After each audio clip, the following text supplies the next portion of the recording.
Our business update for today is about records relating to rent control being scanned in the city of Cambridge.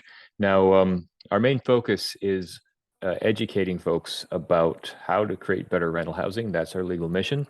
And so it's really frustrating when a city like Boston creates something like the Rent Stabilization Advisory Committee trying to resurrect failed ideas. We tried rent control in Massachusetts. It did not have the desired effect on quality of housing, quantity of housing. It had a racist, disparate impact, a whole lot of things that we want folks to know about. And that's why we have, in coordination with the Cambridge Historical Commission, started scanning lots of records from the rent control years, particularly in the city of Cambridge. We learned there's about 7 or 8 linear feet of records, and we started scanning these, and we're going to use those to educate the public about what rent control was really like. So here's just a sample of what we have in store. I'll just go through a couple different documents here. So a lot of the minutes from the rent control hearings, for instance, this is March 2nd, 1983. A lot of the minutes are handwritten, and they go into detail enough to determine kind of what was going on at the hearing. So for instance, 105 Winter Street, agreement contested by tenant, says she didn't understand it, remand for hearing, translator. So you can see the rent control boards were just like courts, unelected, unaccountable courts, in the sense that they tried to hold themselves to court-like standards. Having translator access is a good thing to have translators. But of course, the rent control boards are not professional like courts. They just act like it. And you see the rent control boards were swamped with inflation rate adjustments. In Cambridge, you couldn't change the rent at all unless you had permission. So a huge number of records, just ordinary landlords and ordinary businesses asking for increases just to keep pace with inflation. A firm 40, a firm 40, a firm 40. Sometimes you find interesting things about cost of capital and appliances. Here you've got a landlord who had refrigerators from 1973, so they're 10-year-old refrigerators, needs to spend $153 each, $459 total, and the rent control board orders that the landlord capitalize these over some time period. We can't tell from the record, presumably 5 years, because they allow a rent increase of $31 per unit. Now, if it's a 5-year capitalization, that landlord is not even making back their cost. And if you consider inflation, which in 1983 was on average 13% a year, you can realize that the rent control boards weren't encouraging landlords to keep up with their maintenance. As a matter of fact, they were discouraging repairs by having landlords front the costs of these appliances and upgrades and then recover it very, very slowly over a period of time.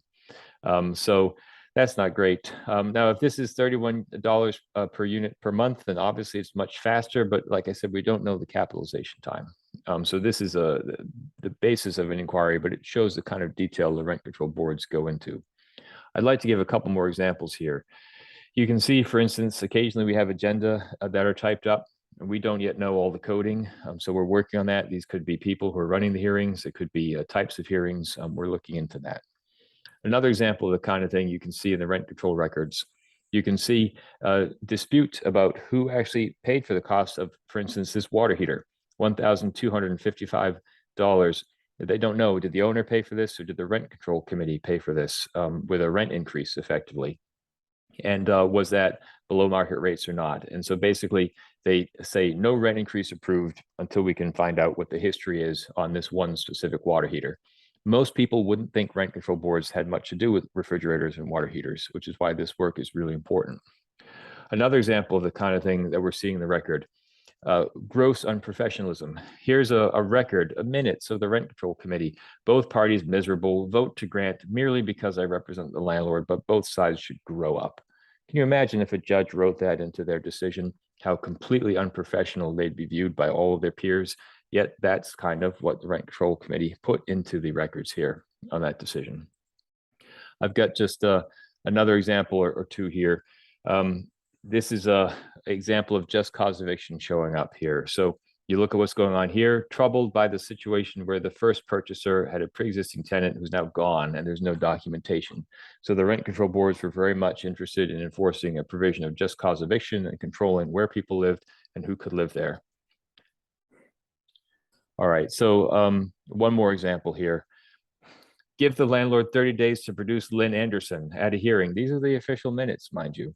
The burden is on him. If Lynn does not appear, the case and the memo go before the board without a remand hearing. In other words, the board's going to decide against the landlord there. We don't know who Lynn Anderson was. We'll try to find out, but the basic gist of it is the rent control board go into extreme minutia in all different matters. Give you another example. They're looking at whether the fuel was allocated correctly. They required a landlord to produce an itemized set of fuel bills down to the penny, how much they're paying per gallon. If you buy fuel oil now, you might be interested to see prices at $1 per.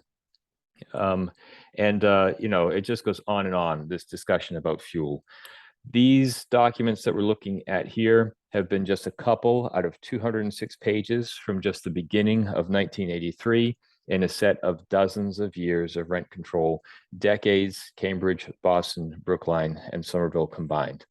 So we're going to keep scanning these and keep educating folks about what the rent control years were like. Stay tuned for more.